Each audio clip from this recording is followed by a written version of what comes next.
Gate के बाहर खड़े होकर एक पल घर का मुआयना किया। चारों तरफ जगमगाती लाइटिंग और पटाखों की आवाज़ अलग ही खूबसूरती की छटा बिखेर रही थी।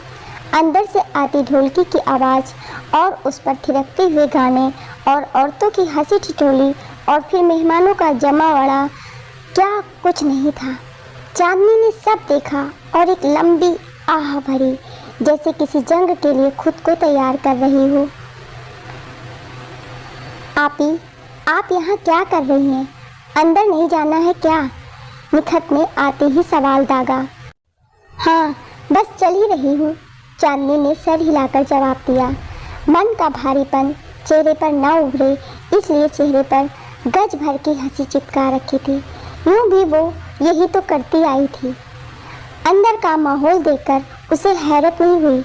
उसकी सोच के मुताबिक बच्चे को सब घेरे खड़े थे। दादी आके बलाएं ले रही थी। घूम घूम के वो मिठाइयाँ बांटने के लिए डिब्बे संभाल रही।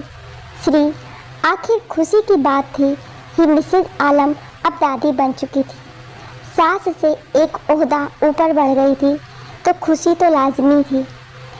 यूँ भी लोगों को मुख से ज़्यादा ब्याज से लगाव होता है। चांदनी बेटा, अच्छा हुआ तुम आ गई। अब किचन तुम संभालो। वैसे भी बेटी आ गई है तो माँ का किचन में क्या काम?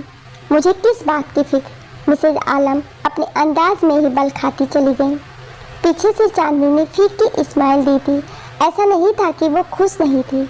खुश क्यों ना होती, वो भी तो बुआ बनी थी। लेकिन पिछले महीनों का रवैया आंखों में घूम गया था, जिसकी वजह से वो आने से कतरा रही थी और ना चाहते हुए भी मन में कड़वाहट घुल गई थी। लेकिन चाचा के फ़ोन करने के बाद उसे यहाँ आना ही पड़ा। वैसे भी ये तो रस्मी दुनिया है। अपना काम पड़े तो लोग गधे को भी बाप बना लेते हैं। फिर तो यहाँ मुफ्त की नौकरानी मिल रही थी। चांदनी ने सारे गिले शिकवे की पोटली बांधी और अंधेरे कुएं में धकेल के लग गई अपने काम में।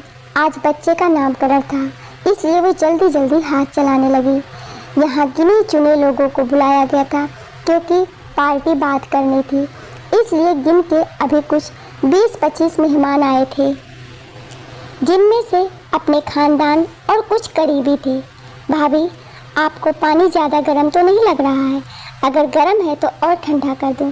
चांदनी ने सवाल किया था। अरे चांदनी, जच्चा है, सारा शरीर टूटा होता है, पानी ठंडा क्यों दे रही हो?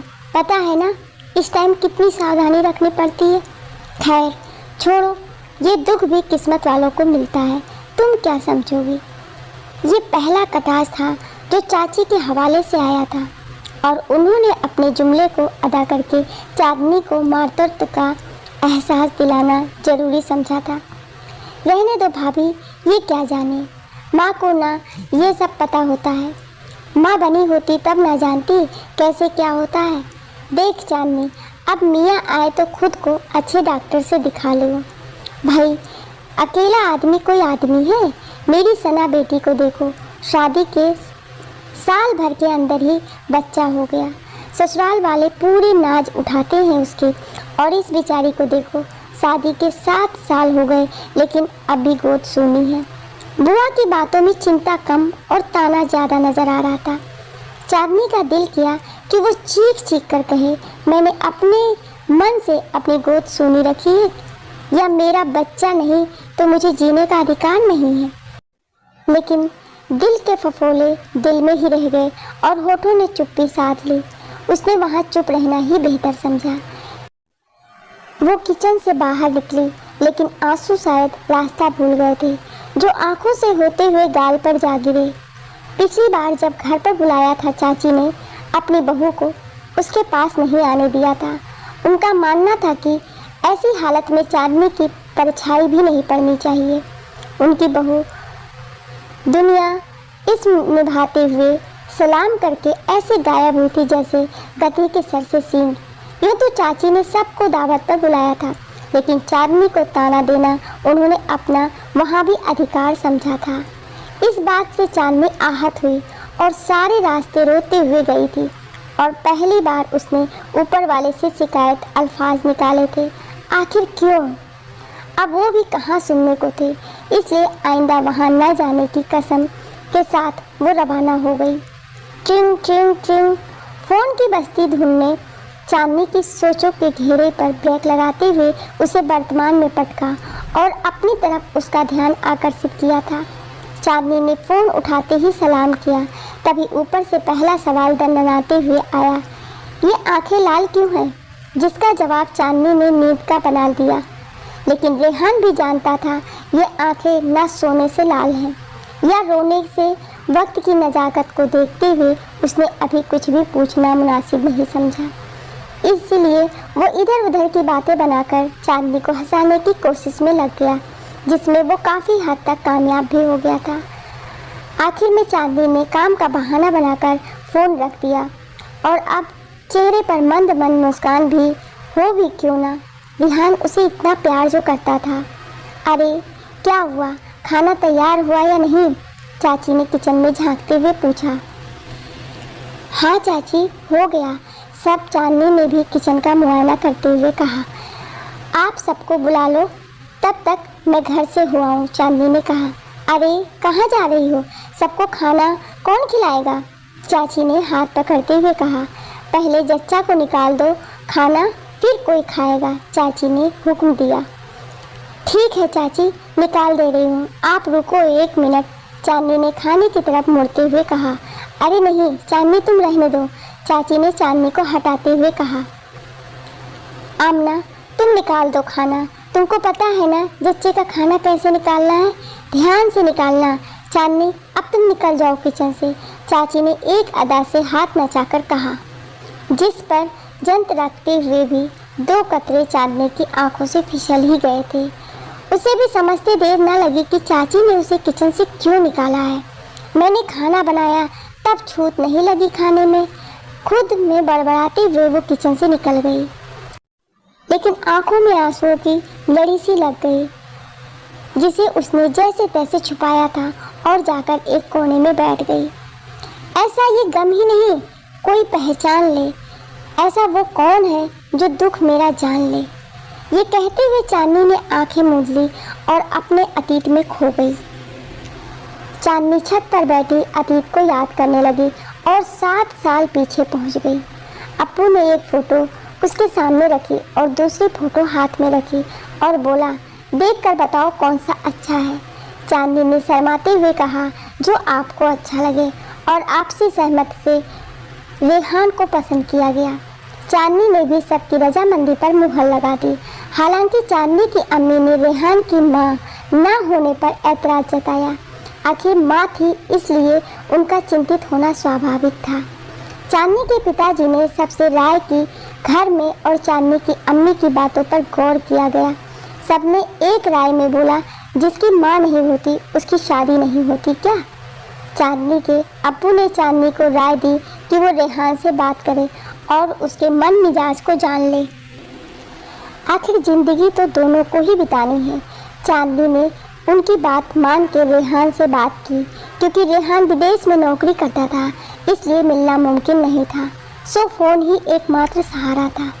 धीरे धीरे बात करते हुए चांदनी और रेहान ने अपने दिल की अदला बदली भी कर ली। फिर इंतज़ार का दौर चला। रेहान किसी भी हालत में चांदनी को अपना बना लेना चाहता था, इसलिए उसने अपने वतन आने के लिए बोली, जल्दी जल्दी हाथ चलाओ, बारात किसी भी पल आने वाली होगी। ये चांदनी के अब्बू थे, जो सुबह से इधर उधर दौड़ भाग कर रहे थे। वो कोई कमी नहीं छोड़ना चाहते थे। बेटी की शादी में हर बाप की तरह वो भी सारे अरमान पूरे करना चाहते थे, इसलिए खुद जाकर सारी तैयारियों का जायजा ले रहे थे। इधर रेहान के पांव जमीन पर नहीं टिक रहे थे। उसे लग रहा था कब वो पहुँचे और चांदनी को ले आए। हाल तो कुछ ऐसा चांदनी का भी था। सजी धजी वो दुल्हन के लिबास में सचमुच की चांदनी बिखेर रही थी। आखिरकार सबका इंतज़ार खत्म हुआ और 3 खूबसूरत कबूल है कबूल है कबूल है लफ्ज़ ने चांदनी को रेहान का तकदीर बना दिया। कितना खूबसूरत है ना ये लफ्ज़, कबूल है कबूल है कबूल है। रेहान की नज़रें सिर्फ चांदनी को निहार रही थी, जिसे चांदनी ने भी महसूस किया था। चांदनी सबको रुला के बाबुल की चौखट छोड़ रेहान की हकदार हो गई थी। और आंखों में सपने सजाए वो पिया के घर चली आई।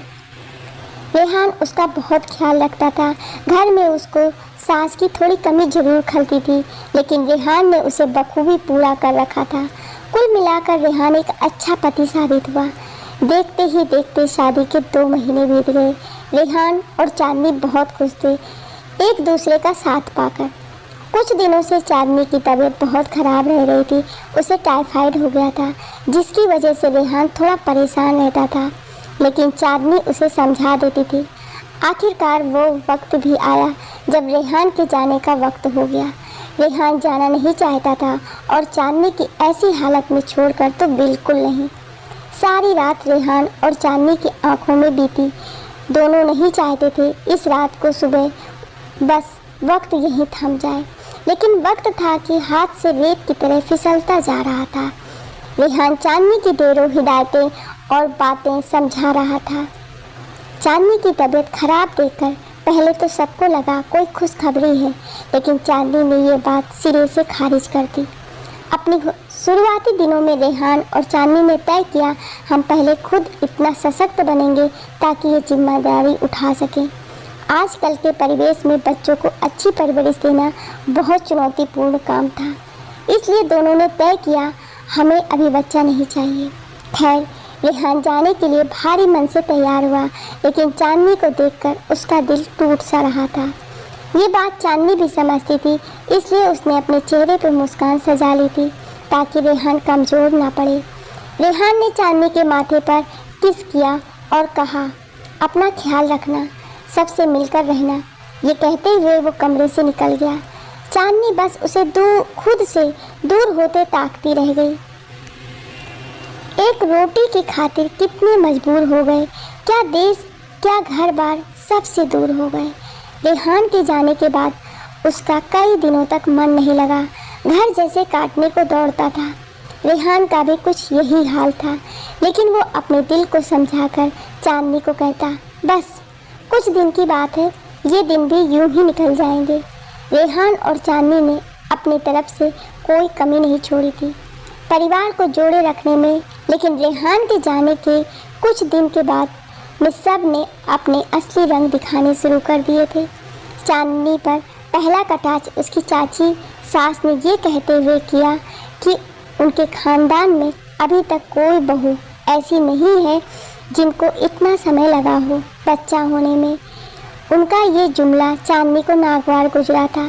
ना चाहते हुए भी वो चुप रही, क्योंकि जाने अनजाने में वो उनकी निजी ज़िंदगी में दखलंदाजी कर रही थी।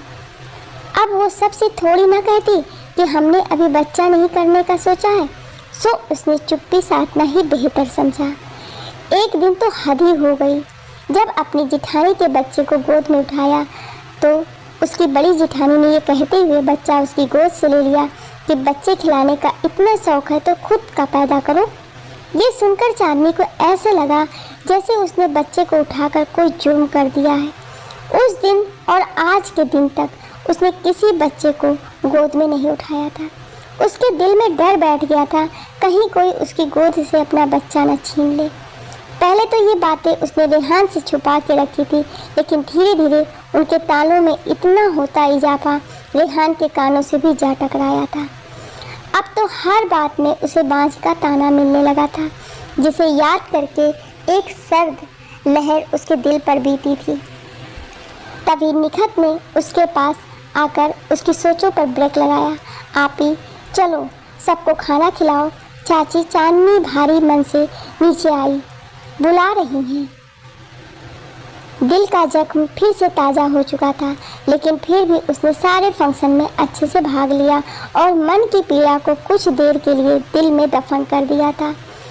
उसने सबको अच्छे से खाना खिलाया और सारे काम खत्म किए और करीब रात के 11:30 बजे अपने घर जाने को तैयार हुई।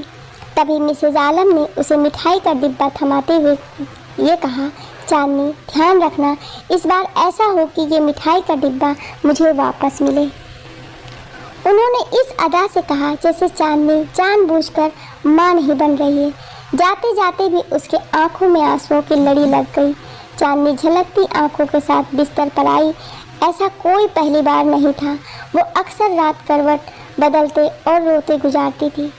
वो अभी सोचों में गुम ही थी कि उसके फ़ोन पर रेहान का नंबर चमका। वो जानती थी रेहान उससे क्या पूछने वाला है, जिसके लिए वो खुद को तैयार करने लगी। उसने फ़ोन को उठाया और सलाम किया। रेहान ने सलाम का जवाब दिया और चांदनी को खोजती नज़र से देखने लगा और चांदनी नज़रें बचाने की कोशिश करने लगी। चांदनी का ऐसा बुझा बुझा चेहरा देखकर रेहान के दिल के 100 टुकड़े हो गए थे। उसने भारी मन से बोलना शुरू किया, तुम वहाँ क्यों गई थी? रेहान ने पहला सवाल दागा। चांदनी खामोश थी और रेहान जवाब के इंतजार में था। फिर चांदनी ने खुद को समेटा और धीमे से मिमियाते हुए बोला, जान चाचा ने कॉल किया इसलिए जाना पड़ा, नहीं जाती तो वो बुरा मान जाते। चांदनी ने बहलाने की कोशिश की। रेहान ये बात जानता था। उसने बस इतना कहा, मेरी बेबी की कोई बेइज्जती करे या उसकी आंखों में किसी ने आंसू लाए, मैं उसको छोड़ूंगा नहीं। रेहान दबे गुस्से में बोला, क्योंकि उसे पता था वहाँ क्या हुआ होगा। वो बात दोहरा के चांदनी को तकलीफ नहीं पहुँचाना चाहता था, इसलिए नपे तुले लहजे में बोलने की कोशिश की। चांदनी रेहान को देखकर मुस्कुराई। उसे रेहान पे टूटकर प्यार आया, जैसे रेगिस्तान में उसकी बंजर ज़मीन पर हरियाली आ गई हो और उसका अंग अंग खिल गया हो। वो अपना सारा गम भूल गई। यूं ही रेहान ऐसे ही तो करता था। पति पत्नी का रिश्ता भी होता ही ऐसे है। जिंदगी की राह में एक थके तो दूसरा उसे हौसला देता है। यहाँ भी ऐसे ही था। जब वो थक के हारने लगती तो रेहान उसकी ढाल बनकर खड़ा हो जाता था। इधर उधर की बातें करने के बाद उसने नींद का बहाना बनाकर उसने फ़ोन रख दिया, लेकिन उसको नींद कहाँ आने वाली थी। वो ना चाहते हुए भी एक बार फिर अपने अतीत में कुछ टटोलने लगी, जहाँ उसे खाली हाथ लौटना था। हो हाँ, हम तो दुश्मन है ना। एक तुम्हारी बीवी ही सिर्फ सच्ची और सती सावित्री है, मिसेज हैदर हाथ नचाते हुए बोली। चांदनी खामोश खड़ी थी। उसे कुछ समझ नहीं आया कि वो क्या बोले। शादी को 2 साल से ऊपर हो गए हैं, लेकिन अभी तक तुम्हारी औलाद नहीं है। समाज में हम क्या मुंह दिखाएंगे? लोग भी तो हमसे पूछ रहे हैं ना, इसलिए मैं तुम्हारी दूसरी शादी करवाना चाहता हूँ। रेहान के वक्त लौटने के बाद चांदनी और रेहान के उनके बड़े भाई के पास पेशी हुई थी। जब रेहान के भाई ने उसे दूसरी शादी का फैसला सुनाया था और दुनिया भर का ज्ञान दिया था। ये सब सुनकर रेहान गुस्से से आग बबूला हो गया। फिर भी उसने बड़े भाई का लिहाज करते हुए अपने गुस्से पर जब्त रखते हुए कहा, ऊपर वाला हमें जैसे रखे, औलाद दे या ना दे, मैं चांदनी को तलाक नहीं दूंगा, ना ही दूसरी शादी करूंगा। वो 2 टूक कहता हुआ चांदनी को वहां से लेकर निकल गया। हालांकि चांदनी ने रेहान को समझाने की कोशिश की थी कि वो दूसरी शादी कर ले, लेकिन ये चांदनी को पता था वो कितने बार टूट के और कितनी हिम्मत से अल्फाज निकाले थे। रेहान ने चांदनी से सवाल किया, ठीक है मैं दूसरी शादी कर लूँगा, लेकिन तुम इसकी गारंटी देती हो कि उससे मेरी औलाद होगी? अगर उससे भी मेरी औलाद नहीं हुई तो तुम और कितनी शादियाँ करवाओगी? रेहान ने लगभग गुस्से में बोला और चांदनी के पास उसका कोई जवाब नहीं था। रेहान अपनी बातों से टस से मस न हुआ। चांदनी रेहान को अपना जीवन साथी पाके अपनी किस्मत पर रश्क करने लगी। सच में वो बहुत खुशकिस्मत थी जो रब ने उसको अपने नेमत में यह नायाब हीरा निकालकर चांदनी का नसीब बना दिया था। लेकिन दुनिया की रस्में निभाने के लिए उनको दुनिया के साथ चलना ही था। रेहान जब आता चांदनी के साथ बहुत हंसी खुशी से रहता और ये देखकर सबके सीने पर सांप लौटते थे। सब एक जुबान में बोलते, बताओ बांझ पर इतना लाड लुटा रहा है, अभी जवानी है ना, समझ नहीं आ रहा है, बुढ़ापे में समझ आएगा। अरे तुम्हें नहीं पता, मुझे तो लगता है कुछ करा कर खिला दिया है इस कलमुही ने, तभी मियाँ इतना लट्टू है। कुछ ऐसे ही अल्फाज चांदनी के कानों से टकराते, लेकिन रेहान के सामने किसी का मुंह नहीं खुलता था। पीठ पीछे सब बातें बनाती रहती। ये बात रेहान भी अच्छे से जानता था, इसलिए वो और जलाने के लिए चांदनी के लाड़ उठाता था। इन सब के बीच रेहान का फिर से जाने का वक्त आ गया। उसकी छुट्टियां ख़त्म हो गई थी। वक्त जैसे पंख लेकर उड़ गया था।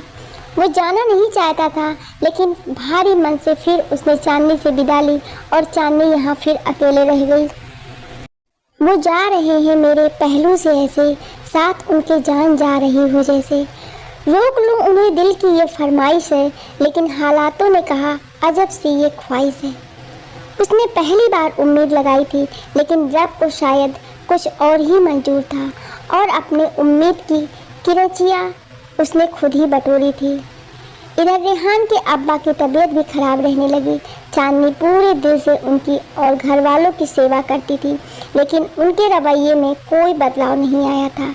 कई बार उसका हौसला जवाब दे देता, लेकिन वो ससुर और अपने पति के खातिर फिर से खुद को समेट लेती। औरत की यही तो कहानी है, टूटना बिखरना उसके व्यक्तित्व की पहचान है। ससुर चांदनी को अपनी बेटी की तरह मानते थे, जिसका मान चांदनी ने भी बखूबी रखा था। पूरे घर में एक वही थे जिन्हें चांदनी की फिक्र रहती थी। चांदनी उनके पास जाकर ढेरों बातें करती और अपना मन हल्का कर लेती। हालांकि मिस्टर नईम अपने अनुभव और जिठानियों की चालबाजियों के बारे में बताते, लेकिन चांदनी बस हंस के टाल जाती थी। ऐसा नहीं था कि वो समझती नहीं थी, बस वो मन में कोई खटास नहीं लाना चाहती थी। आखिर उसका यहाँ से मन बेजार होने लगा, इसलिए उसने सोचा मायके का चक्कर लगाऊं। रेहान को यही तो बस चाहिए था कि कैसे वो मायके जाने के लिए राजी हो, क्योंकि रेहान अपने घर वालों के बारे में जानता था, इसलिए वो चांदनी को मायके आने को कह रहा था। लेकिन हर बार चांदनी ससुर की तबीयत का बहाना बना देती और रेहान भी चुप हो जाता। यूँ भी जब रेहान ने मिस्टर हैदर की बात नहीं मानी तो उन्होंने किनारा कर लिया। उन्हें बहुत धक्का लगा था रेहान ने उनकी बात क्यों टाली, इसलिए घर में और दिल में उन्होंने दीवार खड़ी कर ली, जिसका रेहान को दुख तो बहुत हुआ, लेकिन उसने चांदनी को जाहिर नहीं होने दिया।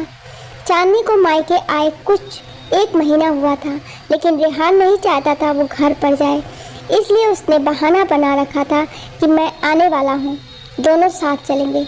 इसलिए चांदनी भी रुकी थी, लेकिन उसका दिल अपने ससुर की तबीयत पे अटका हुआ था। तभी एक खबर आई जिससे चांदनी को बहुत धक्का लगा। चांदनी के ससुर बहुत सीरियस कंडीशन में हॉस्पिटल में भर्ती थे और वो लगातार चांदनी से मिलने को कह रहे थे। चांदनी ने जब सुना, वो झट से ससुराल जाने के लिए तैयार हो गई। वो अभी रास्ते में ही थी कि उसके ससुर का इंतकाल हो गया। आखिरी समय में वो वहाँ नहीं थी और वो क्या कहते थे, राज उनके साथ चला गया था, जो कहने के लिए वो उससे मिलने के ख्वाहिशमंद थे, और ये रह रहकर चांदनी को कचोटता था। मिस्टर रहीम के बाद सारे रिश्ते और मोह का बंधन टूट गया था। अब चांदनी का वहाँ रहना जैसे नाक को चने चबाना था। अब उसकी जेठानियाँ उसके सामने अपने बच्चे को नहीं आने देती, उसके हाथ से कुछ खाने देती। ये सब देख के उसका दिल बहुत दुखता था। ऐसा कोई दिन नहीं होता जिस दिन उसके आंखों में आंसू नहीं बहते थे। अब लाने के तौर पर उसे रोज सुनने को मिलता, अगर बच्चा होना होता तो कैसे भी हो जाता। अरे बहन, पिछले जन्म का पाप है जो इस जन्म में मिल रहा है, पता नहीं कब बाँझ का मुंह देखना छूटेगा। दिन रात हमारे छाती पर बैठी रहती है। बताओ, हमारी भी बहुएं आने वाली हैं, क्या प्रभाव पड़ेगा उन पर। उसे रोज ही ऐसे सुनने को मिलता था जब उसकी जेठानियाँ मोहल्लों की औरतों के साथ मजलिस लगाकर बैठा करती थी। अब चांदनी को इसकी आदत सी हो गई थी, लेकिन दिल कितना भी मजबूत क्यों ना हो, ऐसी बातें सुनकर दिल जख्मी हो ही जाता था। अब वो रेहान को अपने वतन आने के लिए जिद करने लगी। रेहान भी सब समझता था, इसलिए वो भी आने की कोशिश करता। रेहान के आने से पहले उसने सारा चेकअप कराया, लेकिन उसमें कोई कमी नहीं निकली। ये बात सुनकर वो खुशी से फूले न समाई, जैसे उसे जीने का मकसद मिल गया हो। डॉक्टर ने उसे समझाया, पति पत्नी को कम से कम 3 महीने साथ रहना ज़रूरी है, उसके बाद हम जान पाएंगे दिक्कत कहाँ आ रही है। उसने रेहान को बताया तो वो भी घर आने के लिए कोशिश करने लगा। वो भी जल्दी से जल्दी चांदनी के पास आ जाना चाहता था। रेहान अपने वतन लौट आया और इस बार दोनों ने एहतियातन डॉक्टर को भी दिखाया था। इस बार उन दोनों को पूरी उम्मीद थी कि कोई अच्छी खुशखबरी मिलेगी। तभी रेहान के भाई का रिश्ता तय हुआ और उन दोनों को वहां जाने के लिए रवाना होना पड़ा।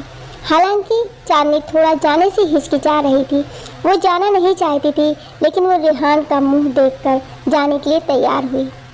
यूँ भी जब मिस्टर नईम की जब तबीयत बिगड़ी थी, वो चांदनी से कहा करते थे कि वो सबका शादी ब्याह कर दिए हैं, पता नहीं वो जिंदा रहें या ना रहें। उनके छोटे बेटे का भी शादी करके उसका घर बसा दें। वही बातें चांदनी याद करके बेमन जाने के लिए तैयार हुई। वहाँ ससुराल में रेहान को देखते ही बड़े भैया लोगों ने अपने हाथ झटक लिए और सारे पैसे रेहान को ही लगाने थे।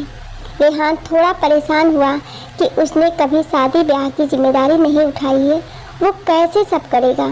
रेहान ने दूसरी शादी से मना कर दिया था, इसलिए बड़े भाई उससे खफा रहते थे और उन्होंने सारे कामों से अपना पल्ला झाड़ लिया था। ये बात रेहान बखूबी समझता था। उसको थोड़ा दुख हुआ, फिर उसे अपने पापा की कही बात याद आ गई, इसलिए अपना फर्ज समझकर उसने अपने छोटे भाई की शादी करने का बीड़ा उठाया। इधर चांदनी की कुछ दिनों से तबीयत थोड़ी खराब रहने लगी थी। काम के चक्कर में वो ध्यान ही नहीं दे रही थी। घर में इतना सारा काम फैला हुआ था, उसे समझ ही नहीं आ रहा था वो कैसे क्या करे। अरे चांदनी, तुम ठीक तो हो? क्या हुआ है तुम्हें? रेहान ने घबराते हुए पूछा। पता नहीं रेहान, बहुत सर चक्कर दे रहा है, थकावट सी लग रही है, अजीब सा जी हो रहा है, चांदनी ने बताया। काम के चक्कर में तो बिल्कुल खाना पीना ही त्याग दिया है। जब जानती हो कि घर में तुम्हें कोई पूछने वाला नहीं है तो खुद तो ध्यान रखना चाहिए ना। मैं कहाँ कहाँ देखूँगा। रेहान थोड़ा झुंझलाते हुए, थोड़ा परेशान होते हुए बोला। रेहान, मैं बिल्कुल ठीक हूँ, आप कुछ ज़्यादा ही परेशान हो रहे हैं, उसने समझाया। हाँ, हमारी तो आंखें ही नहीं है, हमें नहीं कहीं नहीं दिखता है, रेहान ने तंज कसते हुए कहा। रेहान को ऐसे देखकर चांदनी को उस पर टूट कर प्यार आया। चांदनी को कुछ भी हो जाए तो रेहान ऐसे ही परेशान हो जाता था। कुछ नोक झोंक और कुछ रस्साकसी में देवर की शादी जैसे तैसे बीत गई। तब रेहान और चांदनी ने चैन की सांस ली थी। एक दिन रेहान और चांदनी कमरे में बैठे हुए थे, तभी रेहान की बहन ने दरवाजे पर दस्तक दी। अपनी बहन को दरवाजे पर देखते ही रेहान ने कहा, आपी, आप आइए ना अंदर, बाहर क्यों खड़ी हैं? रेहान की बहन ने कहा, मैं तुम दोनों से कुछ कहना चाहती। रेहान ने कहा, हाँ हाँ आपी, क्यों नहीं, बोलिए क्या कहना चाहती हैं? रेहान ने कुछ परेशान होते हुए पूछा। उसे लगा कि कोई परेशानी की बात होगी। बहन भाई का प्यार भी हो, ऐसा है, बहन को जरा सा भी परेशानी में देखकर भाई परेशान हो ही जाता है। रेहान की बहन ने बोलना शुरू किया, मेरे ससुराल के पास एक माता रहती है, वो बहुत ही पहुंची हुई है, उनके पास दूर दूर से लोग दिखाने आते हैं और एक ओझा भी है। एक काम करो, इन दोनों से तुम दिखाओ, आखिर हमारा भी तो दिल करता है हम भी बुआ बने। घर भर में नज़र दौड़ा लो, सबकी औलाद हो गई है, एक तुम लोग ही ऐसे हो, वो परेशान होते हुए बोली। रेहान की बहन की ये बात सुनकर रेहान और चांदनी एक दूसरे को देखने लगे। ठीक है आपी, आप पता बता देना, मैं जाकर इन्हें दिखाऊंगा। रेहान बस इतना ही बोल पाया। रात को कमरे में, क्या हुआ रेहान, आप इतना परेशान क्यों हैं? रेहान को चुपचाप देखकर चांदनी ने सवाल किया। मैं कल तुमको आपी के बताए पते पर ले चलूँगा, वरना उसको बुरा लगेगा और तुम भी मुझे सुनाओगी। इतना कहकर वो चुप हो गया। रेहान को ऐसे चुप देखकर उसे कुछ भी कहना मुनासिब नहीं लगा, इसलिए वो भी लाइट बंद करके लेट गई। अगली सुबह, चलो जल्दी से तैयार हो जाओ, हम आपी के यहाँ चल रहे हैं, रेहान कमरे में दाखिल होता हुआ बोला। चांदनी तैयार होने के लिए उठी और अलमारी से कपड़े निकालने के लिए जैसे ही अलमारी खोली, रेहान उसके पास खड़ा था। उसकी अचानक देखकर वो चौंकी, लेकिन रेहान का गंभीर चेहरा देखकर बोली, रेहान कोई बात है क्या? कल से देख रही हूँ आप बहुत परेशान दिख रहे हैं, मैं तुमसे कुछ कहना चाहता हूँ। और उसे सोफे पर बैठाया। रेहान ने सपाट शब्दों में कहा। चांदनी ने एक नज़र रेहान के चेहरे की तरफ देखा, वहाँ उसे परेशानी और चिंता के मिले जुले भाव दिखे, जैसे वो खुद को तैयार कर रहा हो कुछ बोलने के लिए। चांदनी, मेरा वहाँ जाने का बिल्कुल भी मन नहीं है, लेकिन अगर मैं तुमको यहाँ नहीं ले गया तो आप ही को बहुत बुरा लगेगा। तुम तो जानती ही हो, अब अम्मी के गुजर जाने के बाद बहनों ने ही माँ बाप का प्यार दिया है। मैं उनकी बात नहीं टाल सकता। यहाँ जाने के बाद जिन्हें जो भी हो, मैं तुमसे कल भी प्यार करता था, आज भी करता हूँ और हमेशा करता रहूँगा। तुम मेरे लिए हमेशा अनमोल हो। रेहान परेशान होते हुए बोला और आंखों से आंसू आ गए, जिसको रेहान ने छुपाने की नाकाम कोशिश की थी। रेहान को इस तरह देखकर चांदनी के दिल के 100 टुकड़े हुए। अभी रेहान उससे जान भी मांगता तो वो उसको हंसते हंसते दे देती जान। आपको कुछ साबित करने की ज़रूरत नहीं है कि आप कैसे हो। मैं आपके प्यार पर कभी शक नहीं कर सकती। आप पर शक करना जैसे खुदा पर तोहमत लगाने के बराबर है। अगर आप ही को सही लगता है तो वहाँ हम जरूर जाएंगे। क्या पता रेहान, खुदा ने हमारा नसीब वही खोला हो। उसने रेहान को गले लगाते हुए कहा। रेहान पहले चांदनी को ओझा के पास लेकर गया। उन्होंने दवा दी और कुछ बातें बताई। उसके बाद वो चले आए। रास्ते में उन्हें एक बच्चा रोता दिखा। उन्होंने गाड़ी रोक कर देखा तो एक औरत अपने हस्बैंड से झगड़ा कर रही थी। वहीं पास में बैठा बच्चा रो रहा था। मालूम करने पर पता लगा कि पति खाता पीता है और वो बच्चों के दूध के पैसे के भी दारू पी गया था। नशा भी कैसी चीज़ है जो इंसान को अपने अलावा कुछ नहीं दिखता है। बच्चे को ऐसा रोता देख रेहान का दिल बुरी तरह दुखा था। उसने जेब से पैसे निकाले और महिला के हाथ में थमा दिया और कहा, बहन जाओ, इसके लिए दूध ले आओ और अपने घर के लिए कुछ खाने पीने का सामान भी। और उसने उसके हस्बैंड को भी हिदायत दी कि अब ऐसी गलती ना करें। तभी बगल से किसी आदमी ने कानाफूसी की, अपनी औलाद तो है नहीं, आए बड़े दूसरे का दर्द समझने वाले। भाई पैसे वाले हैं, पैसों की कोई कमी थोड़ी ना है। अब दिखावा करने के लिए पैसा कहीं ना कहीं तो खर्च करेंगे ही। दूसरे आदमी ने तंज किया। ऊपर वाले का खेल भी अजीब है। जो औलाद की कद्र करते हैं उसकी गोद सूनी रखे हैं, जिसे उसकी कद्र नहीं उसे औलाद दे रखी है। चांदनी ने सोचा, तभी रेहान उसके पास आया और उसकी सोचों का सिलसिला टूटा और दोनों घर की तरफ रवाना हो गए। दूसरे दिन रेहान की बहन के कहे मुताबिक दोनों माता जी के दरबार में हाजिर थे। वहाँ देखा एक बुजुर्ग महिला बैठी हुई थी। दोनों ने जाकर उन्हें प्रणाम किया और वहाँ बैठ गए। उन्होंने आंखें बंद करके कुछ मंत्र पढ़े और चांदनी को पास से जमीन की मिट्टी उठाकर उसके हाथों में रखा और कहा, खाओ। ये सुनकर चांदनी रेहान का चेहरा ताकने लगी। रेहान बस बेबस सा वहाँ बैठा था। दोनों अंधविश्वासी नहीं थे, लेकिन औलाद की चाहत ने उन्हें कहाँ से कहाँ ला दिया था। इतने में चांदनी की आंखों से आंसू फिसलने लगे थे। चाहते हुए भी उसने दिल का कड़ा किया और अंधविश्वास का शिकार हो गई। चांदनी, मुझे माफ़ कर दो, मेरी वजह से ही तुम्हें ये सब झेलना पड़ रहा है, रेहान ने गंभीर स्वर में कहा। अरे नहीं रेहान, इसमें आपकी क्या गलती है? शायद मेरी किस्मत में यही सब लिखा है, उसने फीकी हंसी हंसते हुए कहा। वो क्या समझेगा पीर पराई, जिसकी न जग में हुई हंसाई। वक्त की पड़ गई ऐसी मार, दिल हो गया लहूलुहान। बहुत दिनों से चांदनी की दादी उसे मिलने के लिए बुला रही थी, लेकिन देवर की शादी की वजह से वो अपने दादी हाल नहीं जा पा रही थी। अब जब सब चीज़ संपन्न हो गया था तो उसने दादी के यहाँ जाने का फैसला किया। रेहान उसे लेकर उसकी दादी के यहाँ चला गया। वहाँ पहुँचकर भी उनकी हालत कुछ दूसरी नहीं थी। वहाँ भी लोग तरस की निगाह से देखते तो कुछ लोग सलाह देते हैं कि अब आए हो तो यहाँ दिखा लो, वहाँ दिखा लो, ये डॉक्टर अच्छा है। रेहान और चांदनी बस चुपचाप सुन के रह जाते थे। वो क्या ही कर सकते थे और किस को क्या समझा सकते थे। बाबू, मैं तुम्हारे भले के लिए ही कह रही हूँ, एक बार तुम संग्रामपुर चले जाओ, वो अच्छे ओझा हैं। चाचा तुमको लेकर चले जाएंगे, मेरी बात मानो। एक बार वहाँ पर चले जाओ कि वो क्या कहते हैं। कितने लोगों ने दिखाया है और सबको वो सब चीज़ बता देते हैं।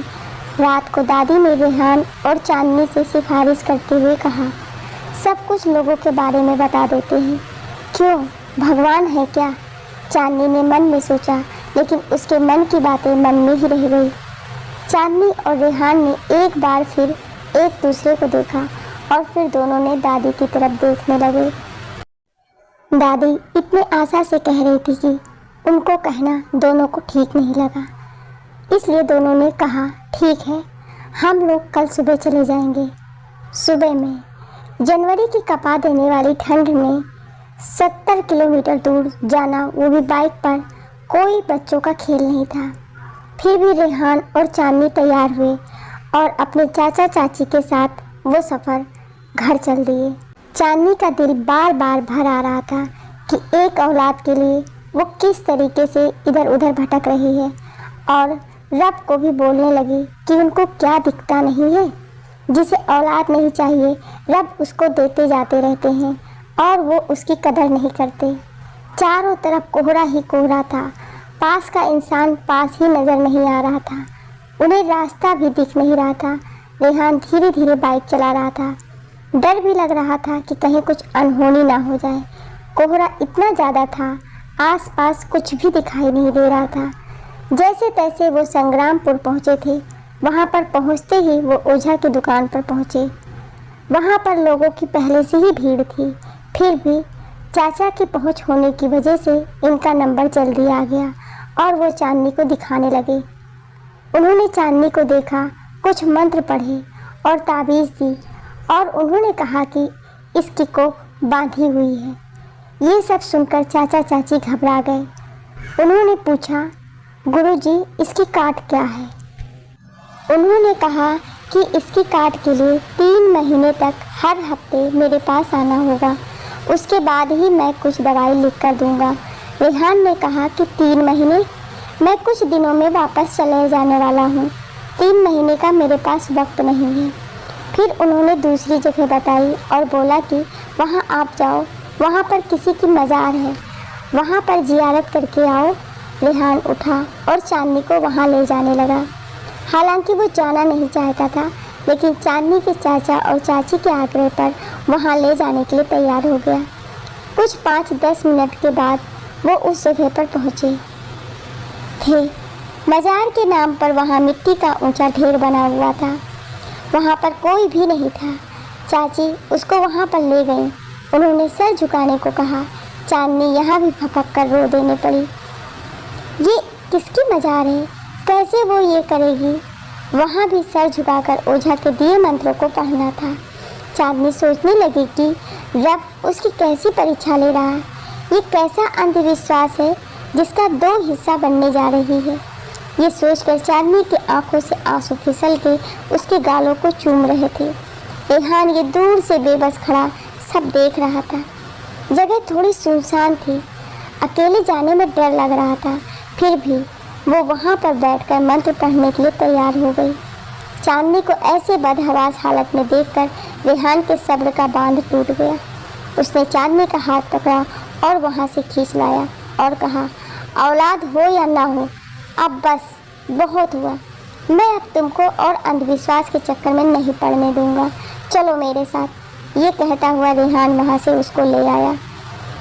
जान, आप क्या कर रहे हैं? रुकिए तो, मेरी बात सुनिए। इतनी दूर हम आए हैं तो क्या होगा, कर लेते हैं ना, ये भी करके देख लेते हैं। लगातार चांदनी उससे मिन्नतें कर रही थी। चांदनी, मुझे औलाद नहीं चाहिए, मैं तुमको ऐसे तकलीफ़ में नहीं देख सकता, मेरे लिए तुम काफ़ी हो। ये कहते हुए रेहान ने चांदनी को बाहों में भर लिया और उसका गला रूंध गया। रेहान को ऐसे देखकर चांदनी ने भी चुप्पी साध ली। घर आने के बाद चांदनी को थोड़ी थकान सी हो रही थी और थोड़े चक्कर भी आ रहे थे, इसलिए अपनी चाची से मेडिसिन के लिए बोला। तभी उन्होंने बोला कि तुम्हारा पीरियड कब आया है। तब चांदनी को ध्यान आया कि उसके तो पीरियड मिस हुए 1 हफ्ते से ऊपर हो गया था। तब उन्होंने कोई किट लाकर उसके हाथों में थमाई, जिससे प्रेगनेंसी चेक करते हैं। चांदनी को इसके बारे में पता नहीं था, लेकिन चाची के बताए तरीके से उसने चेक किया तो पता लगा कि वो माँ बनने वाली है। ये सुनकर रेहान और चांदनी की खुशी का ठिकाना नहीं था। वो दिल में हजारों सपने सजाए अपने घर आने के लिए तैयार हुए। चांदनी के पाँव ज़मीन पर नहीं पड़ रहे थे। वो बार बार सजदे में जाती तो कभी रब का शुक्रिया अदा करती। हर बार उसकी आंखों से आंसू छलक रहे थे। ये आंसू भी अजीब चीज़ है, दुख में भी छलकती है और खुशी में भी छलकती है। रेहान बहुत खुश था, वो चांदनी का खूब ख्याल रखता था। कब किसको किस चीज़ की ज़रूरत होती है उसका हमेशा ध्यान रखता था। उसको चाची और दादी ने बताया कि 6 हफ्ते के बाद बच्चे की हार्ट बीट आ जाती है। उसके बाद डॉक्टर के पास जाकर उससे सलाह लेने के लिए रेहान और चांदनी बच्चे की हार्ट बीट सुनने के लिए बहुत ही बेसब्री से इंतज़ार कर रहे थे। उनसे इंतज़ार करना मुश्किल हो रहा था। वो एक एक दिन बड़ी बेचैनी से गिनते थे, लेकिन कहते हैं ना, खुशियों को नज़र लगती कभी देर नहीं लगती। उनकी खुशियों को भी किसी की नज़र लग गई। एक रोज़ सुबह चांदनी के पेट में दर्द उठने लगा। हालांकि दर्द रह रह के थोड़े दिन पहले से ही हो रहा था, लेकिन उसने ये सोचकर टाल दिया था कि शायद प्रेगनेंसी में ऐसा ही होता है। लेकिन उस दिन दर्द असहनीय था। और ये क्या, चांदनी ने नीचे देखा, लगातार उसको ब्लीडिंग हो रही थी। ब्लीडिंग इतनी ज़्यादा कि उसके बर्दाश्त से वो बाहर था। वो बेड पर इधर उधर से तड़पती जैसे जल बिना मछली तड़पती है, वैसे ही वो दर्द से तड़प रही थी। चांदनी को इस हालत में देखकर रेहान के हाथ पांव फूल गए। उसे समझ में नहीं आ रहा था कि वो क्या करे। आनन फानन में वो उसको हॉस्पिटल में लेकर गया, जहाँ पर डॉक्टर ने उसका अल्ट्रासाउंड किया और उन्होंने रेहान और चांदनी को दिल चीर देने वाली खबर दी, मिसकैरेज। जी हाँ, डॉक्टर ने यही तो आकर कहा था कि चांदनी का मिसकैरेज हुआ है। ये मिसकैरेज नहीं था, चांदनी और रेहान के सपनों का महल धराशायी हुआ था। ऐसा लगा उन दोनों को किसी ने पर्वत से नीचे धकेल दिया था। दिल उनका लहूलुहान हो चुका था। चांदनी चीखों के साथ रो पड़ी थी। रेहान की जैसे आवाज़ ही छिन गई थी। उसे यकीन ही नहीं हो रहा था कि रब ने उसे चंद पल खुशियाँ देकर उससे छीन क्यों ली। आखिर उसका क्या कसूर था? ऐसा कौन सा गुनाह उन्होंने कर दिया था जिसकी सज़ा रब ने इतनी बड़ी दी थी? उसने चांदनी को संभाला और ढांढस बधाया कि कोई बात नहीं, कुछ नहीं हुआ है, सब ठीक हो जाएगा। लेकिन दिल में उसके भी क्षण से कुछ टूटा। लेकिन वो कहता क्या? वो कमज़ोर पड़ता तो चांदनी को कैसे संभालता? घर आने के बाद, इस हादसे के बाद चांदनी को जैसे चुप सी लग गई थी। वो लगातार रोती जा रही थी। हालांकि रेहान ने उसको खूब समझाया था, लेकिन चांदनी ने क्या खोया था वो वही समझ सकती है। उसको अपना जीवन शून्य मालूम पड़ने लगा। ऊपर से जेठानियों के ताने की जरूर कुछ किया होगा, तभी करने का फल मिल रहा है। ऐसी हालत में भी उन्होंने चांदनी को बख्शा नहीं था। तभी रेहान उसके पास आया और उसने चांदनी को गले लगा लिया और कहने लगा, चांदनी, मुझे सिर्फ तुम्हारी खुशी चाहिए। तुमसे ज़्यादा मेरी लाइफ में कुछ भी इम्पोर्टेंट नहीं है। चांदनी, तुम्हारा भाई एनजीओ में काम करता है ना, अगर तुम्हें बच्चे की इतनी ज़रूरत है तो हम बच्चे को गोद ले लेंगे। चांदनी, तुम मुझे छोड़कर कहीं नहीं जाओगी, लेकिन कल को बच्चे बड़े हो गए तो वो मुझे छोड़ देंगे बुढ़ापे में, लेकिन तुम मेरा साथ कभी नहीं छोड़ोगी, इसीलिए तुम मेरे लिए हमेशा ही खास हो। ये कहते हुए रेहान की भी आंखें भर आई थी। ये सुनकर चांदनी ने एक दफ़ा रेहान को देखा और मजबूती से उसकी बाहों में समा गई। चांदनी हिचकियों के साथ रोने लगी। रेहान ने भी उसको रोने दिया। अब उसने खुद को कोसना बंद कर दिया था और रब की मर्जी मानकर थोड़ा सामान्य हो गई थी। चांदनी को सामान्य देखकर रेहान ने चैन की सांस ली थी। अभी उनकी ज़िंदगी में सब कुछ सामान्य होना शुरू ही हुआ था कि कुछ दिनों के बाद रेहान का वापसी जाने का समय हो गया। लेकिन इस बार चांदनी के सब्र का बांध टूट पड़ा था और वो रेहान को नहीं जाने देना चाहती थी। तभी उसको ध्यान आया, देवर की शादी करने में कर्जा सर पर चढ़ गया है। अगर वो नहीं कमाने जाएगा तो लोगों का कर्जा कैसे उतरेगा? ना चाहते हुए भी उसने दिल कड़ा किया और रेहान को जाने दिया। लेकिन इस बार रेहान चांदनी को ससुराल नहीं, उसके मायके छोड़ाया। उसने सोचा अपने घर वालों के साथ रहेगी तो उसका मन बहला रहेगा। ये कैसी जुदाई है जो हर बार होती है?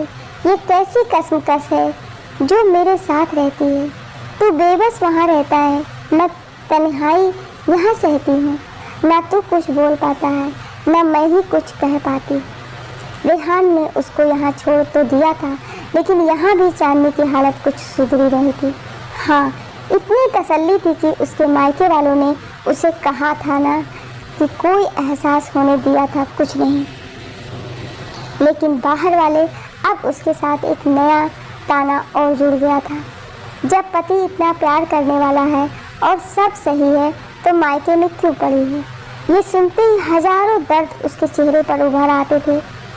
यहाँ रहना चांदनी की मजबूरी थी, लेकिन लोगों के ताने उसके सब को तार तार कर देते थे। 3 महीने हुए थे चांदनी को अपने मायके आए और रेहान को बाहर गए हुए। जैसे तैसे चांदनी ने हालात से समझौता कर लिया था, फिर भी वो किसी बच्चे को देखती या किसी के यहाँ बच्चा रोने की खबर को सुनती तो तकलीफ और पछतावा उसे आ घेरता। उसके चेहरे पर एक निराशा और दुख की लहर छा जाती और लाख समझाने के बावजूद भी वो उस दुख में मुग्धता हो जाती। अभी भी कुछ ऐसा ही हुआ था जब उसकी छोटी देवरानी ने फ़ोन करके उससे कहा था कि वो माँ बनने वाली है। ऐसा नहीं था कि वो इस खबर से खुश नहीं थी, वो अपनी देवरानी की माँ बनने की खबर सुनकर बहुत खुश थी। आखिर वो भी तो ताई बनने वाली थी, जिसके ख्याल से ही उसको गुदगुदी पैदा हो रही थी। लेकिन हसरतों का क्या, उसके दिल में फिर से टीस उठने लगी और उसने अपना दर्द ताज़ा होता महसूस किया। चांदनी हमेशा अपनी देवरानी को फ़ोन करके बताती कि उसे क्या खाना चाहिए क्या नहीं, और अपने आप पर पूरा ध्यान देने के लिए कहती। फिर कभी कभी वो मन में ही सोचती कि कहीं ये भी पलट के ना कह दे कि खुद का तो बच्चा है नहीं, मुझे आई है ज्ञान बांटने के लिए। इसलिए कभी कभी उसकी जुबान लड़खड़ा जाती थी, लेकिन फिर अपने साथ हुए हादसों को देखते हुए डर जाती कि कहीं किसी और के साथ अनहोनी ना हो जाए। इसलिए एहतियात बरतने के लिए कहती, क्योंकि वो नहीं चाहती थी कि जिस दर्द से वो गुजर रही है कोई और भी गुजरे। उसे पता था कितनी तकलीफ़ होती है। कुछ दिन तक तो नॉर्मल बातचीत होती रही, फिर उसके बाद उसकी देवरानी ने बताया कि उससे बड़ी वाली जिठानी उसके साथ अच्छा व्यवहार नहीं कर रही हैं और ऐसे समय में उसके साथ बहुत बुरा व्यवहार करती हैं। चांदनी का ये सब सुनकर दिल दुखा और मन कचोटने लगा। वो अपने आप में ही कुढ़ने लगी, लेकिन वो इतनी दूर से कर भी क्या सकती थी। इसलिए अपनी देवरानी को समझा बुझाकर उसे दिलासा दे देती। भाभी, मुझसे उठा नहीं जाता है, सुबह फिर भी मुझसे काम खोजती है। ऐसे समय में मैं कैसे काम करूँगी? मुझसे नहीं होता है कोई काम। मुझे काम ना करता देख वो भी काम छोड़कर बैठ जाती है, चांदनी की देवरानी ने रोते हुए कहा। चांदनी लगातार अपनी देवरानी को चुप करा रही थी, लेकिन वो मान ही नहीं रही थी। एकाएक उसने कहा, भाभी, मैं आपके पास आना चाहती हूँ। चांदनी ने पहले ये बात सुनी, उसे कुछ अटपटा सा लगा, क्योंकि वो अपने मायके में थी। वो तो खुद ही अपने माँ बाप के रहमो करम पर थी और अब अपनी देवरानी को कैसे बुला सकती थी। बेटी कितनी भी शादीशुदा हो जाए, चाहे घर के लिए कितनी पराई कहलाए, लेकिन अपने मायके की चिंता उसे हमेशा सताती रहती है। यहाँ भी घर के हालात कुछ ठीक नहीं थे, इसलिए वो देवरानी को अपने पास बुलाने से कतरा रही थी। वो अपने माँ बाप के ऊपर और बोझ नहीं डालना चाहती थी। इस समय में जरा सी भी कोई चूक हो जाती तो सारा इल्ज़ाम उसके और उसके मायके वालों पर आ जाता और उसकी जेठानियाँ ये कहती कि उसका बच्चा नहीं रहा, इसलिए अपनी देवरानी को बहला फुसला कर वहाँ बुलाया और उसका बच्चा नुकसान करा दिया। उसने इस बारे में रेहान से बात करने की सोची। उसने रेहान को फ़ोन मिलाया। अगले ही पल में रेहान ने फ़ोन रिसीव किया और घबराहट से पूछने लगा, क्या हुआ? क्योंकि चांदनी इधर से बहुत कम ही फ़ोन करती थी, हमेशा रेहान ही फ़ोन किया करता था। वो तभी रेहान के पास कॉल करती थी जब कोई बहुत ज़रूरी बात होती थी। उसे लगा कि कोई बड़ी बात है, तभी चांदनी ने मेरे पास कॉल किया है। रेहान को अपने लिए चिंता करते हुए देख चांदनी को अच्छा लगा। फिर उसने कहा, नहीं जान, कोई ख़ास बात नहीं है, मैंने आपसे कुछ पूछने के लिए कॉल किया है, आप फ्री हो? चांदनी ने उसकी घबराहट दूर करते हुए कहा, हाँ हाँ बोलो, फ्री हूँ, क्या कहना है? रेहान ने चैन की सांस लेते हुए कहा। वो जान, छोटी देवरानी और बाबू देवर यहाँ मेरे पास आने के लिए कह रहे हैं, चांदनी ने बताया। क्या उनका दिमाग खराब हो गया है? वो यहाँ पर आकर क्या करेंगे? रेहान थोड़ा उलझते हुए बोला। अरे जान, पहले बात तो पूरी सुन लीजिए। चांदनी ने रेहान को ऐसे उलझता देख के बीच में टोका। भाभी उनको अच्छे से नहीं देख रही हैं, आपको पता है ना उसकी ऐसी हालत है, उसमें उसको परेशान होना सही नहीं है, चांदनी ने रेहान को समझाते हुए कहा। रेहान ने सोचते हुए कहा, आना चाहते हैं तो आने दो, कोई मुश्किल नहीं है, लेकिन उनको बोल देना कि कहीं पास में रूम ले ले, भले ही उनके रूम का खर्चा, खाने पीने की व्यवस्था तुम देखना और आते जाते उनसे मिलते रहना। वो जितना तुम्हारे घर से दूर रहें उतना सही है। ऐसा ना हो कल को कुछ हो और सारा इल्ज़ाम तुम पर या तुम्हारे घर वालों पर आए। मैं वैसे ही मजबूरी में तुमको छोड़कर वहाँ पर आया हूँ। अपने घर वालों की वजह से बिना मतलब तुम्हारे घर वालों को गुनहगार नहीं बना सकता, रेहान ने गंभीरता से कहा। रेहान का सुझाव चांदनी को भी ठीक लगा। वो भी रेहान की बात से इत्तेफाक रखने लगी। कुछ दिन बाद, ठीक है, जब तुम्हें वहाँ दिक्कत है, कोई तुम्हारा ख्याल नहीं रख रहा है और तुम्हें डर है कि तुम्हारे साथ कुछ अनहोनी हो जाएगी, तो तुम लोग आ जाओ, चांदनी ने कहा। ठीक है भाभी, आपको तो पता है मेरी ऐसी हालत है, तो नीचे के फ्लोर वाला कमरा ढूंढना, उसने कहा। चांदनी ने अपनी मम्मी से कहकर हर जगह कमरे तलाश किए जो आसपास हो और निचले फ्लोर पर हो, लेकिन इतनी जल्दी कमरा मिलना मुश्किल था। फिर भी उसने अपनी तरफ से पूरी कोशिश की। अंत में चांदनी अपने एक रिलेटिव के पास कमरा खाली देखा। हालांकि चांदनी को वो कमरा उतना अच्छा नहीं लगा। चांदनी की मम्मी ने कहा कि कुछ दिन हमारे पास रह जाएंगे, उसके बाद देखेंगे। चांदनी ने भी सोचा कि माँ ठीक कह रही है, कुछ दिन यहाँ पर रह ले, उसके बाद दूसरे रूम में शिफ्ट कर देंगे। 15 दिन के बाद हम यहाँ पर लव कुश चौक पर खड़े हैं, यहाँ से किधर आना है? चांदनी की देवरानी ने कॉल करके पूछा। अच्छा, तुम लोग वहीं पर रुको, ऐसी हालत में ज़्यादा चलना ठीक नहीं है। मैं अपने भाई को भेज रही हूँ, वो तुम्हें बाइक पर ले आएगा। मैं आती हूँ, चांदनी ने जवाब दिया। अगले ही पल उसने अपने भाई को भेजा अपनी देवरानी को लाने के लिए। वो और देवर सामान लिए साथ में आ गए। जब दोनों घर पर आ गए तो उसने देवरानी को आराम करने के लिए कहा और उनके खाने पीने का इंतज़ाम किया। चांदनी बहुत खुश थी कि उनके घर नन्हा मेहमान आने वाला है। उसने सोचा कि उसके जीवन का खालीपन खत्म हो जाएगा। वो अपनी तरफ से भरपूर कोशिश कर रही थी सब अच्छा हो, किसी को शिकायत का मौका ना मिले। चांदनी अपनी देवरानी का पूरा ख्याल रखती, उसे कोई भी काम को हाथ नहीं लगाने देती थी। उसने अपने घर वालों को भी मना कर रखा था उससे कोई ना काम करवाए। 2 दिन तो शांति से गुजरे। फिर उसने कहा, भाभी आपने कहाँ रूम लिया है? हमें वहाँ जाना है। अभी जाने की क्या ज़रूरत है? मम्मी ने कहा है कि कुछ दिन रुक जाओ, वो कमरा उतना सही नहीं है, कोई दूसरा रूम देख लेंगे तो वहाँ चले जाना। लेकिन वो नहीं माने। चांदनी ने सारी बात रेहान को बताई। रेहान ने भी कहा कि ठीक है, अगर वो नहीं मान रहे हैं तो तुम उसी रूम में शिफ्ट करा दो। चांदनी ने आधा सामान तो अपने घर से दिया और खाने पीने वाला सामान उसने खरीद कर दे दिया था। चांदनी उनसे कुछ दूरी पर रहती थी, लेकिन वो कभी उधर नहीं जाती थी।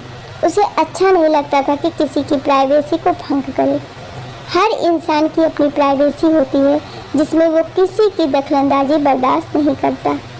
कुछ दिनों के बाद उसकी देवरानी ने कहा, भाभी कब हॉस्पिटल जाना है? चांदनी ने कहा, मैं इनसे पूछ लेती हूँ, जब कहेंगे तब चलेंगे। उसने रेहान को सारी बात बताई कि देवरानी को उसको हॉस्पिटल ले जाना है। जाने क्यों रेहान इस बात से उखड़ सा गया। उसने कहा कि अगर तुमको कहीं लेकर जाना है उनको मुझसे पूछना चाहिए था ना। तुम्हें नहीं जाना है उसे लेकर, जिसको ले जाना है वो मुझसे पूछे, मेरी बीवी किसी की गुलाम नहीं, कहा रेहान ने बिगड़ते हुए। चांदनी को इस बात से थोड़ा दुख तो हुआ, लेकिन वो क्या कर सकती थी। वैसे भी इस पुरुष प्रधान समाज में अच्छी पत्नी वही कहलाती है जो अपने पति की हर बात सुने। ना चाहते हुए भी उसे पति की बात माननी ही पड़ती है। तब चांदनी ने अपने ऊपर वाले किराएदार आंटी रहती थी, उनसे कहा कि आप इसको हॉस्पिटल लेके चले जाइए, जो भी खर्च होगा मैं दे दूँगी। वो चांदनी की बात मान के हॉस्पिटल जाने के लिए तैयार हो गए, लेकिन वो उनके साथ नहीं गई। अब उसके मन में इस बात से खींचातानी हो गई। चांदनी ना चाहते हुए भी खुद को गुनहगार समझने लगी। चांदनी हॉस्पिटल नहीं गई थी, इस बात का उसकी देवरानी ने बहुत बवाल बनाया। अरे साथ जाने के लिए ही तो कहा था, कौन सा पहाड़ तोड़ने को कहा था। सही कहते हैं गांव के लोग, खुद की औलाद तो है नहीं और मेरे औलाद को कुछ हो गया तो। तभी इतने साल हो गए शादी को, अब तक बांझ है, उसकी देवरानी ने कहा। ये बात चांदनी को चीर देने वाली थी। उसने क्या कुछ नहीं किया था यहाँ आने के बाद उसके लिए, फिर भी उसको ये सब चीज़ें सुनने को मिली।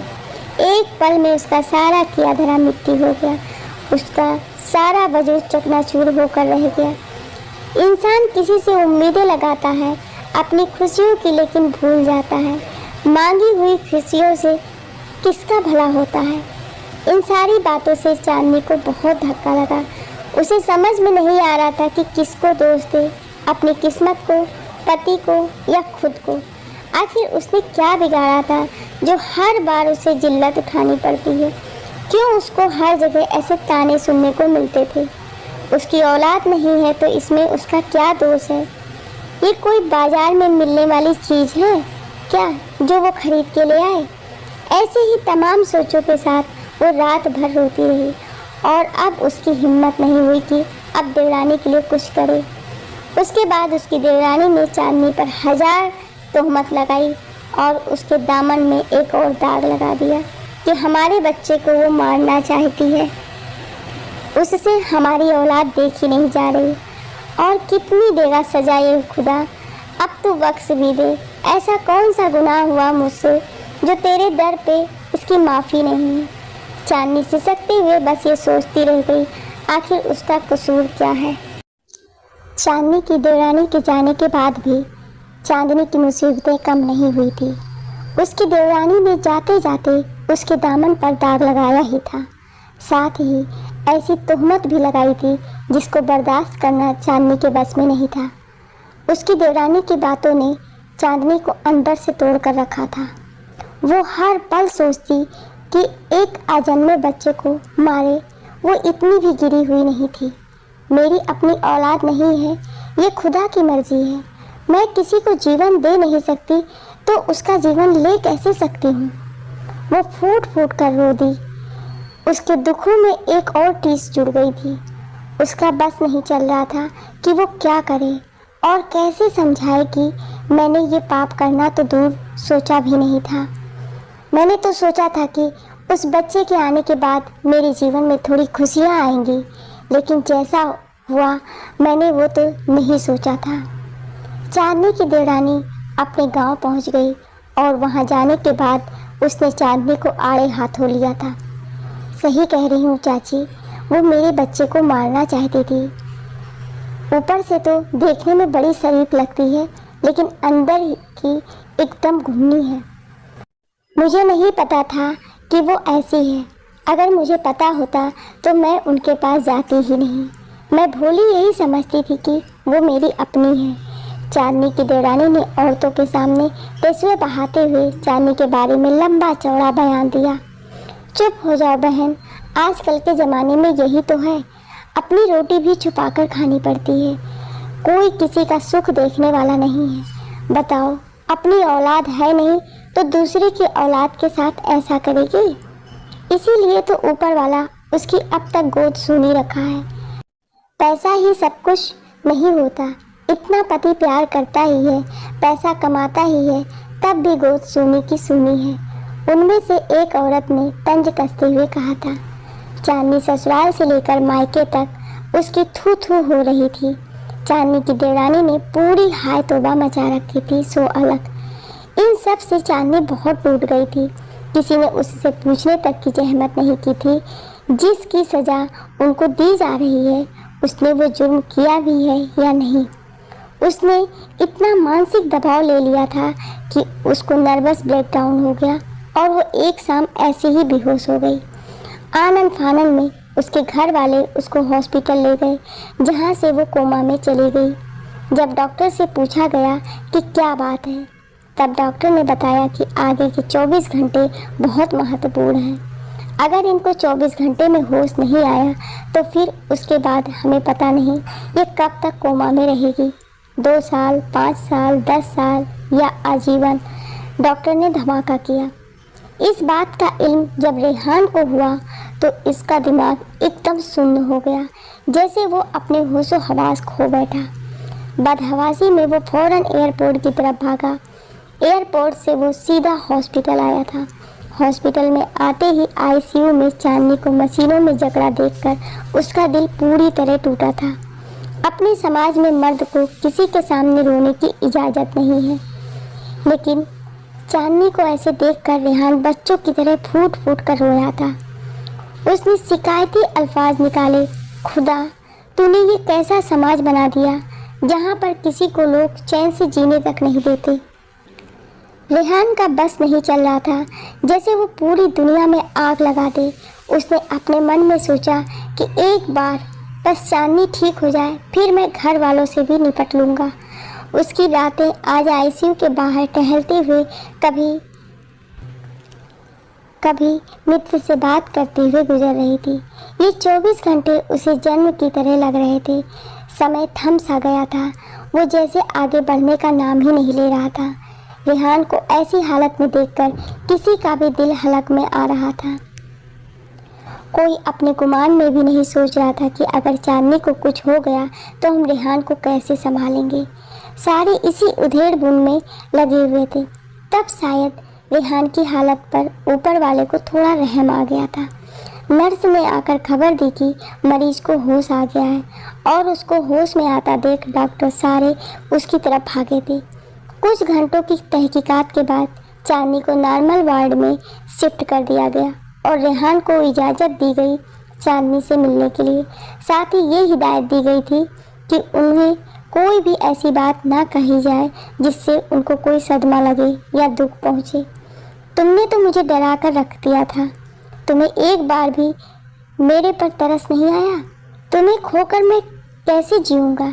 रेहान ने शिकायती नज़रों से चांदनी को देखा था। चांदनी ने एक नज़र उठाकर रेहान को देखा था। एक दिन में वो ऐसे हो गया था जैसे उसकी सारी दुनिया लुट गई हो। दुनिया ही तो लूटने वाली थी। रेहान को ऐसी हालत में देखकर चांदनी थोड़ा शर्मिंदा सी हुई। रेहान ने फिर बोलना शुरू किया, मैं कितनी बार कह चुका हूँ चांदनी, मुझे बच्चा नहीं, मुझे तुम चाहिए। तुम मेरी ज़िंदगी में हो तो सब कुछ है। तुम्हें मेरी बातों पर भरोसा नहीं, जो तुम दूसरों की बातों को दिल पर लगा बैठी। और तुम कैसी हो क्या मैं नहीं जानता, जो तुम्हें सफाई पेश करने की ज़रूरत पड़ेगी। हमारा रिश्ता इतना तो कमज़ोर नहीं है। रेहान लगातार उससे सवाल कर रहा था और वो शर्म से ज़मीन में गड़ी जा रही थी। उसे अब एहसास हो रहा था उसने लोगों की बातें सुनकर रेहान और उसके प्यार पर ज़्यादती की है। कुछ दिनों के बाद चांदनी अब पहले से बेहतर हो गई थी और इसी पल का तो रेहान इंतज़ार कर रहा था। वो चांदनी को लेकर अपने गांव आ गया और आते ही वो एकदम हत्थे से उखड़ गया। उसने चांदनी की देवरानी के पिता को अपने घर पर बुलाया था। हालांकि चांदनी ने काफ़ी मना किया था कि अब सब बातें ख़त्म हो गई, अब बातों को ना बढ़ाया जाए, लेकिन रेहान किसी को बख्शने की हालत में नहीं था और चांदनी पहली बार रेहान का ये रूप देख रही थी। अब वो भी खौफ खाने लगी थी कि आगे क्या होने वाला है। आपने अपनी बेटी को क्या संस्कार दिए हैं? मेरे ख्याल में आपने इतना सिखाया ही होगा कि बड़े छोटों से तरीके से बात की जाती है। रेहान अपने गुस्से पर जयत रखता हुआ उन महाशय से पूछ रहा था। गलती आपकी पत्नी की है। जब उन्होंने वहाँ पर बुलाया था तो सारा खर्च उठाना चाहिए था और उसको देखना चाहिए था। उन्होंने भी बड़े ढीठ तरीके से कहा, वो मेरी बीवी है, किसी की नौकरानी नहीं, और आपकी बेटी को मेरी पत्नी से कुछ करवाना था तो मैं उसका गार्जियन हूँ। मुझसे पूछना चाहिए था, वो क्यों लेकर जाएगी? हम लोग उसके सास ससुर तो नहीं। इतना तो आपकी बेटी को समझ में आना चाहिए किस किस लहजे में बात की जाती है। रेहान लगभग गुस्से में था। तो मेरी बेटी को आपकी पत्नी ने बुलाया क्यों? उन्होंने भी कहा। माहौल में एकदम गहमा गहमी छा गई। रेहान ने कहा, जब मेरी बीवी ने बुलाया था तो जब उसने जाने के लिए नहीं कहा तो ये लोग वहाँ से आए क्यों? ऐसा तो है नहीं कि आपकी बेटी किसी का लिहाज कर रही है। इसने मेरे से भी बात की। मैंने कहा था ना आकर सारी बातें होंगी, फिर उसने मेरी बात क्यों नहीं सुनी? फिर आकर यहाँ बोलने का क्या मतलब बनता है? हमारे बच्चों को मारना चाहती है, यही कहा ना? मुझे वो सबूत दिखाए, किस बिना पर वो मेरी बीवी पर इतना बड़ा इल्ज़ाम लगा रही है।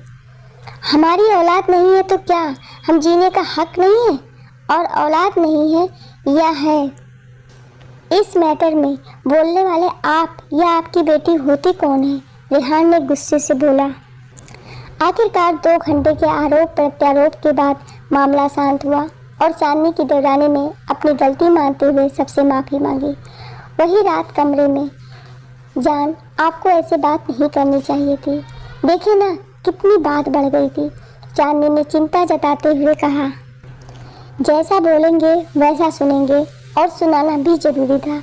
अब लोगों का मुंह बंद रहेगा और बोलने से पहले 100 बार सोचेंगे, रेहान ने सहजता से कहा। फिर भी जान, ऐसे किसी को घर में बुलाकर ये सब बातें करना अच्छी बात तो नहीं है। चांदनी थोड़ा परेशान हो रही थी। हाँ, अच्छी बात नहीं है, लेकिन उनकी बेटी ने ही उन्हें ये दिन दिखाया है और इतना कहना भी जरूरी था। छोड़ो ना, तुम भी क्या बातें लेकर बैठ गई हो? रेहान उगते हुए बोला। जान कितने दिन के लिए छुट्टी पर आए हैं? चांदनी ने मायूसी से पूछा। कितने दिन के लिए? मैं अब कहीं नहीं जा रहा। मैं हर समय अपनी बीवी के साथ रहूँगा और फिर मेरी बीवी को बच्चा भी तो चाहिए, उसकी भी तो तैयारी करनी है। रेहान ने शरारत से चांदनी का हाथ खींचते हुए कहा। मैंने ऐसा कब कहा?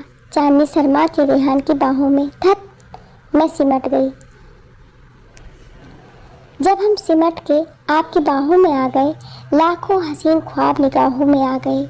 रेहान को यहाँ पर आए लगभग 2 महीने हो चुके थे। इन 2 महीनों में एक भी दिन ऐसा नहीं था जब आकर लोगों ने उसे सलाह ना दी हो डॉक्टर के पास दिखाने की। कभी कभी इन सब से वो इतना ऊब जाता था कि लोगों से उलझ भी जाता था। मुझे अब समझ में आ रहा है तुम यहाँ कैसे रहती होगी। अभी मैं हूँ तो लोग ऐसे नहीं हैं, नहीं रहता होगा तो क्या करते होंगे, सोच के ही गुस्सा आ रहा है। लोगों ने कह कह के मेरे कान पका दिए हैं। अरे मैं क्या करूँगा नहीं करूँगा वो मेरी प्रॉब्लम है। तुम लोग अपना देखो ना। लोगों को इतनी क्यों फिक्र होती है दूसरों के मामले में टांग अड़ाने की? वो आकर चांदनी के पास अपने दिल के फफोले फोड़ रहा था। इस पर चांदनी ने मुस्कुराकर उसको समझाया था। जान छोड़िए ना, उनका काम है कहना। अगर आप कहो तो हम डॉक्टर के पास चलते हैं। चांदनी ने रेहान की तरफ देखते हुए कहा। क्या चांदनी, तुम भी भूल गई डॉक्टर ने क्या कहा था? हम 3 महीने देखते हैं साथ रह के, उसके बाद कहीं जाएंगे। इससे पहले मैं कहीं नहीं जाने वाला, वो आते हुए बोला। रेहान की बातें सुनकर चांदनी चुप हो गई और समय का इंतज़ार करने लगी। धीरे धीरे ये समय भी निकल गया और 3 महीने से ज़्यादा हो गया। उसके बाद रेहान ने ही कहा, चलो चांदनी डॉक्टर के पास चलते हैं। वहीं डॉक्टर के पास मैंने चांदनी की सारी रिपोर्ट देखी। उनकी सारी रिपोर्ट नॉर्मल है। तो अच्छा रहता कि एक बार आप भी टेस्ट करा लेते, डॉक्टर ने थोड़ा दबे दबे अल्फाज में कहा। ठीक है डॉक्टर, मैं इसके लिए रेडी हूँ, रेहान ने कहा। रेहान डॉक्टर का चेहरा भाप गया था। अपने पुरुष प्रधान समाज में मर्दों का टेस्ट कराना जैसे उनकी मर्दानगी पर सवाल उठाने के बराबर था। डॉक्टर ये अच्छे तरीके से जानते थे, इसलिए बोल नहीं पा रहे थे क्योंकि आए दिन उसको ऐसे पुरुषों से सामना होता रहता था। डॉक्टर को ऐसे देख के उसने बोलना शुरू किया। डॉक्टर, मैं उन मर्दों में से नहीं हूँ जो टेस्ट करवाना अपनी मर्दानगी पर हमला समझते हैं। अगर मुझ में कमी है तो मैं उसका इलाज कराऊंगा। कोई भी यहाँ भगवान नहीं है। मेरी कमी की वजह से मेरी पत्नी को लोगों के ताने बातें सुने मुझे बिल्कुल बर्दाश्त नहीं होगा, रेहान ने कहा। आपके जैसी सोच अगर पुरुष और समाज में हो जाए तो कितनी औरतों का भला हो जाए। मैंने आए दिन यहाँ से ऐसे पेशेंट देखे हैं जिनमें औरतों में कोई कमी नहीं होती और पुरुष अपना टेस्ट नहीं करवाते हैं और सारा दोष अपनी पत्नी पर मढ़ देते हैं। डॉक्टर ने कहा। हमारे समाज में सारी यातनाएं और ताने सिर्फ महिलाओं के हिस्से में आती है।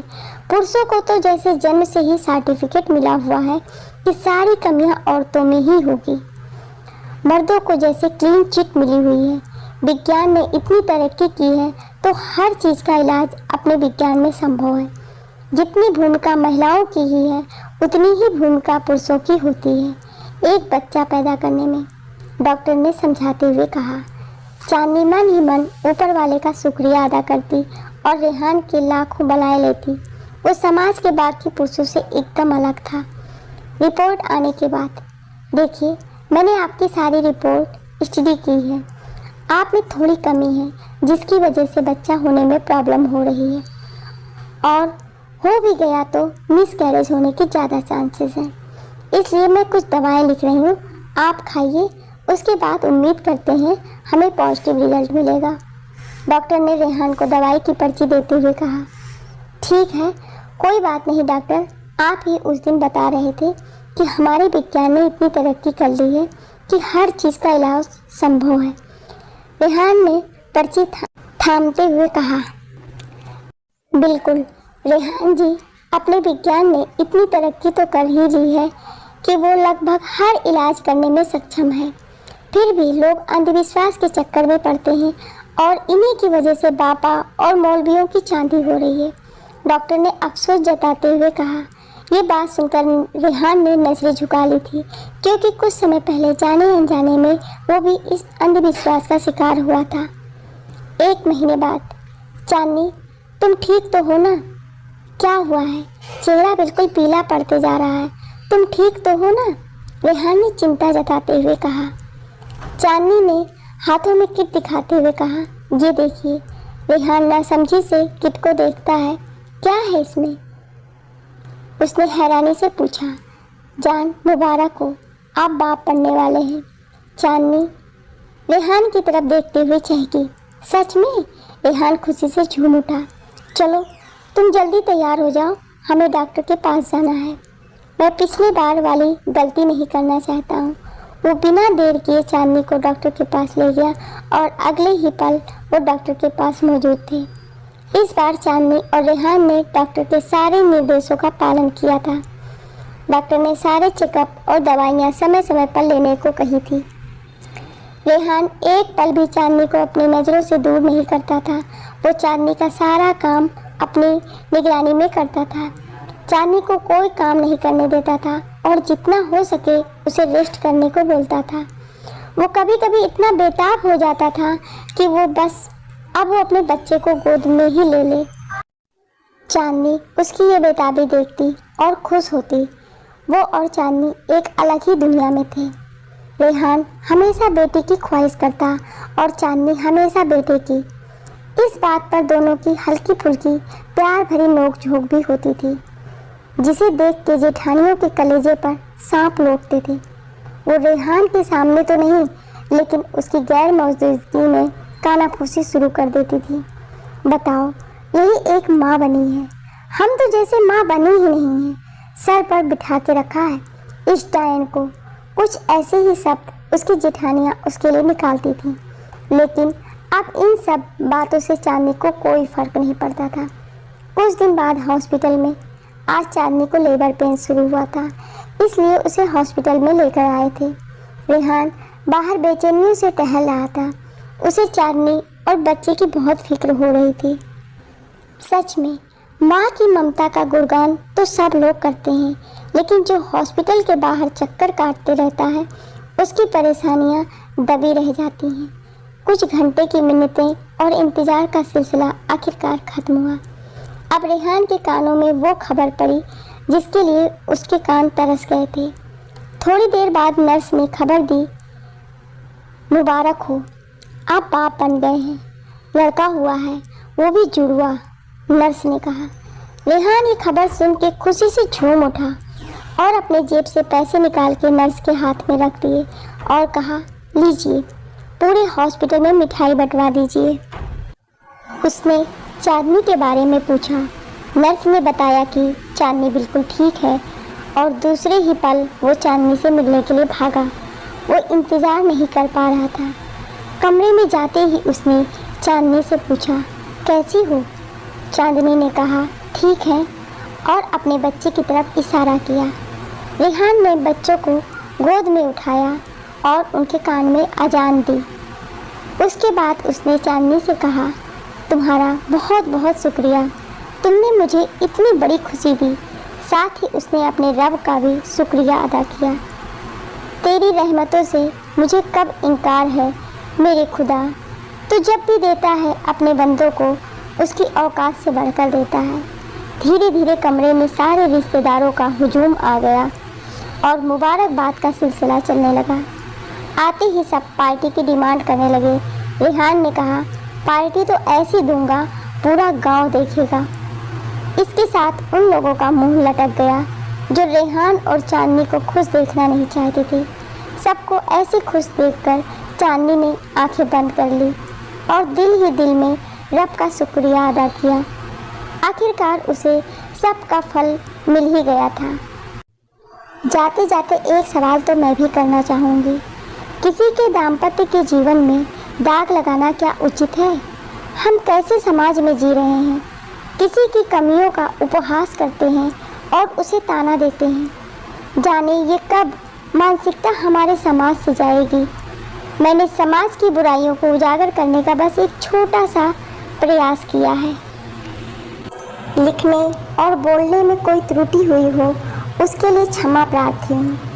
आपको ये कहानी कैसी लगी हमें कमेंट करके ज़रूर बताएं और ऐसी ही कहानियाँ सुनने के लिए हमें सब्सक्राइब ज़रूर करें।